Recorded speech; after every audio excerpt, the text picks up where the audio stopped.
Hey guys, what is up? It's me, Jackie M.A. Grenier, and today we are going to be doing something quite different this time. We are going to be talking about editing. Did you guys like that kind of content? Do you like that everything in my channel is all about editing, plotting, writing tips and tricks, and the occasional writing excerpt? If so, click the like and subscribe button. Ring the bell to be notified of when I upload my videos. I upload them every single Tuesday. So far I'm not late. Any extra bonus content will be up on every other Thursday. So, when I say edits, and yeah, we are making this kind of video because, gosh darn it guys, editing is a lot of fun, and I say that with love. Editing it in a way can be a lot of fun, but it's a lot of work. You gotta go up and down your draft. If the editing isn't done as well as you could have thought, well, guess what? You gotta go through it again. So I'm gonna take you guys through a step-by-step process on how to do any kind of self-edits, because that's just the reality of authors. You might notice today that the angle is a little bit different. Don't worry, my phone's camera is still working. I just gotta use the phone for the notes because I was too lazy to write everything down by hand in my notebook. Don't mind the angle, but hopefully you guys do like the extra little bit of setup that I do have. Today, I'm gonna be taking you guys on a journey on how self-edit works.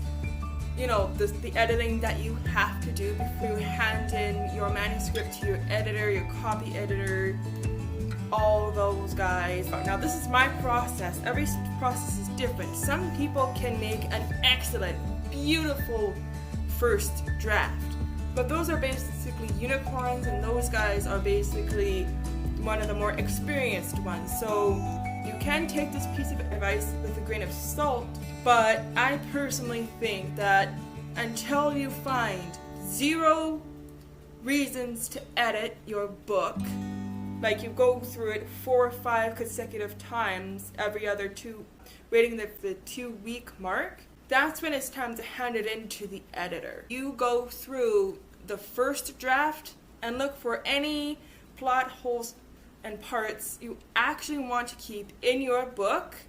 Makes a world of difference. Then you put it away for the 2 weeks or however long that you actually prefer.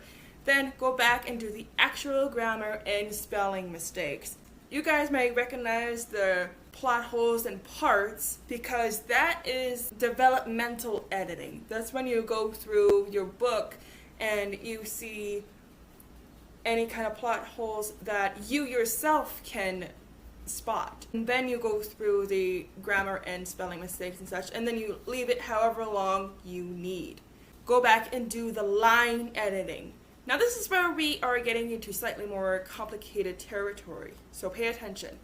What you're going to do again is go through your book and look for any sentences that are long-winded. Just remember too, slight grammar and punctuation tip, you can insert a semicolon to complete a point like what I've just said. You can also put in a question mark where a period if the sentence is a question. Divide one sentence into 2 if you have to stop and take a breath, right? And then, guess what? You gotta leave it for however long that you need to. Then, you start to cut out any filler words, minus the dialogue, by the way. That's what a lot of people forget when they do the filler words, sometimes, but not all the time. So that piece of advice is also a little grainy too, because some dialogue can be also a bit long-winded.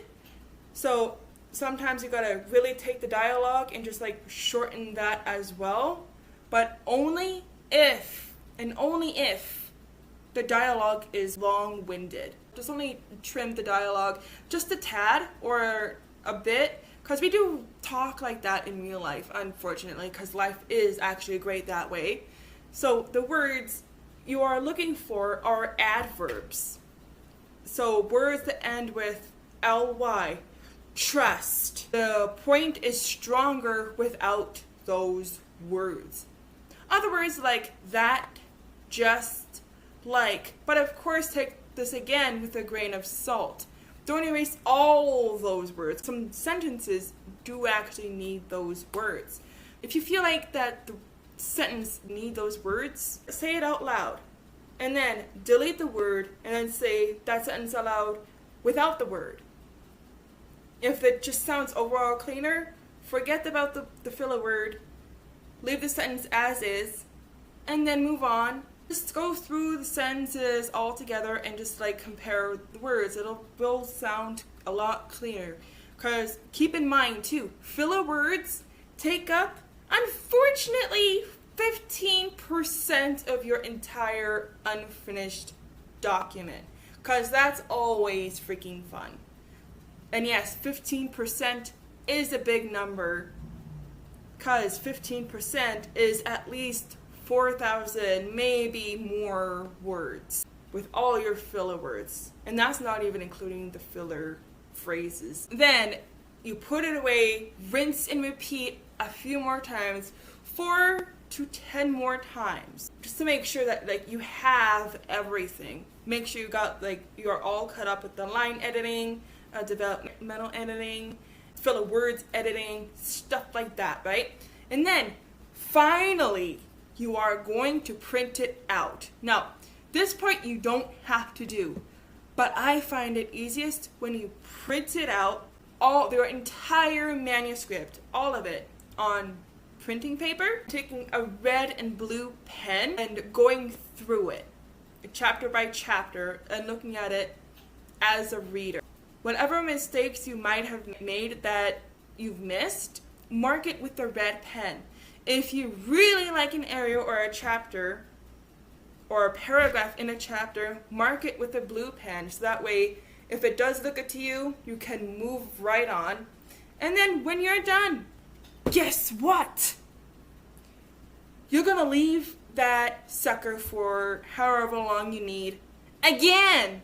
And then after that, you take what you have on your printed paper and you add it to the document on your computer. And then after you do that, leave it for about a week or two or however long you need it, and then rinse and repeat. Probably end up doing it for about 5 to 10 more times. Probably more if you missed as much as you probably did on your very first novel, on your very first draft. Because you're probably going to go through your book 20 to 30 more times, probably more, because when I was doing the self-editing, this is probably the 50th time I'm going through my book, because I did get my copy back from the copy editor, and I do have to go through the book and to make sure that I do get everything. And then I do have to do the rinse and repeat and everything and make sure that it is all good, because that's just fun. That's like pretty much the rundown on how to do self-editing. If you guys want me to get into much more detail about a particular part of this video, such as line editing and developmental editing, when it comes to the developmental editing, sorry to tell you this, but I already have a video on that. So if you guys want, I can link that one in the description below. When it comes to line editing, that's a whole other ballpark from developmental editing. So you guys can let me know if you guys want a video on how to do any kind of line editing. Give this video a thumbs up if you really like it. Don't forget to subscribe to my channel. I upload videos every single Tuesday. So far I have not broken that record. And I upload any extra bonus content on every other Thursday. Ring the little bell to be notified of when I upload new videos. And that's all I got for you guys today. So have a good one, stay awesome, and stay safe, and read and write, and read and write, and read right.